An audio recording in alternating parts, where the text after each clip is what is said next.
Dépeurant de télévision, la chaîne de votre génération. Avec passion, Barcelone était dans Zembele. Dépeurant de télévision, la chaîne de votre génération. Avec passion, Barcelone était dans Zembele. Communiqué de presse du Front anti-dialogue en RDC. Dialogue au tribunal, les choix de la République.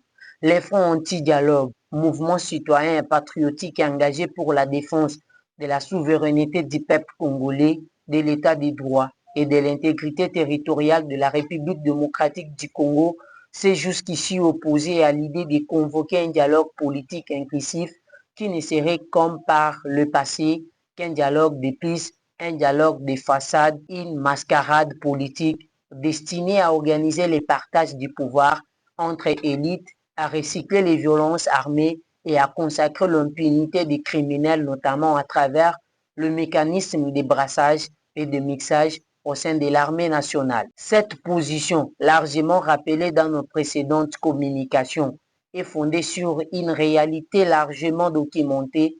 Les rapports successifs des Nations Unies établissent clairement la responsabilité du Rwanda comme pays agresseur, à la fois directement, astucieusement, par l'intermédiaire de ses supplétifs de l'AFC M23.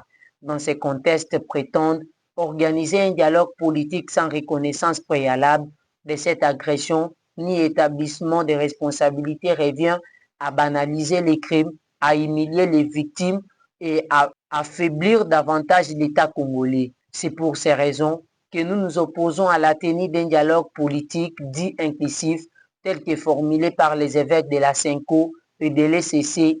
L'inclusivité ne peut pas servir de prétexte à l'efficacement de la vérité ni à l'intégration politique ou militaire des groupes armés soutenus par une puissance étrangère. Nous tenons toutefois à être clairs, nous ne refusons pas les dialogues par principe, nous refusons les mensonges organisés et dialogues de compromission, des marchandages des intérêts nationaux et des contournements de la volonté populaire. Les seuls dialogues envisageables pour nous, un dialogue de vérité sous contrainte de justice, mais également des exigences de transparence, de responsabilité et de légitimité démocratique. C'est pourquoi les Fronts anti-dialogue proposent aux organisateurs de ces dialogues d'exiger à toutes les formations politiques, religieuses et sociales qui seront invitées à prendre part aux dites assises à satisfaire au préalable aux exigences suivantes.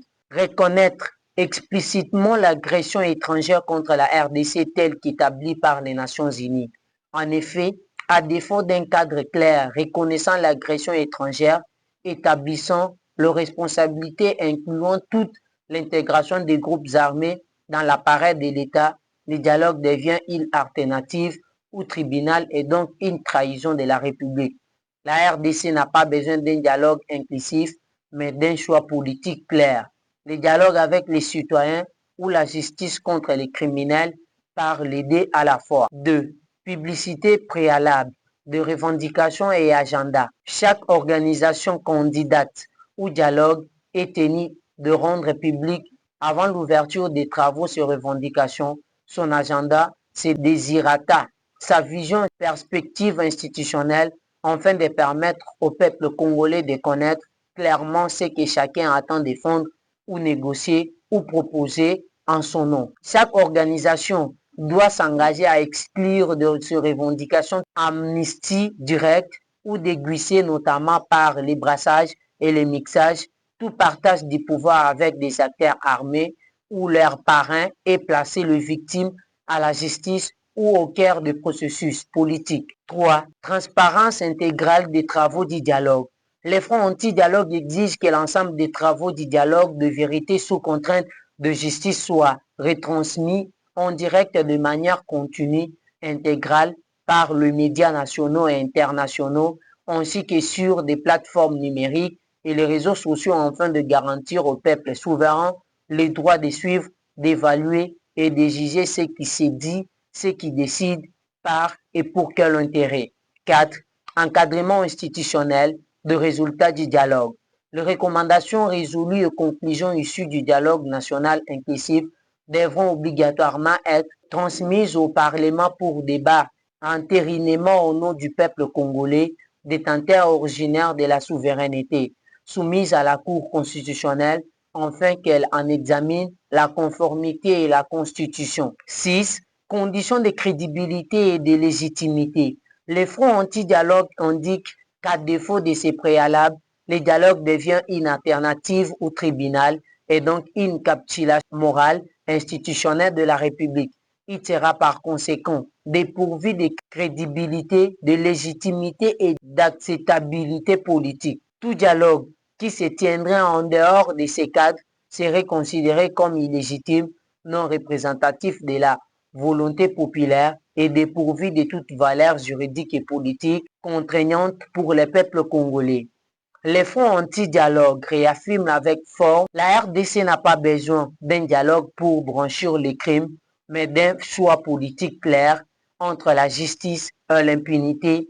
Pas de dialogue sans vérité, pas de vérité sans justice. Nous ne dialoguerons pas avec des fusils ou encore fumants. Fait à Kinshasa, le 19 janvier 2026, pour les fonds anti-dialogue, Héritier Ekoto Assassi, porte-parole.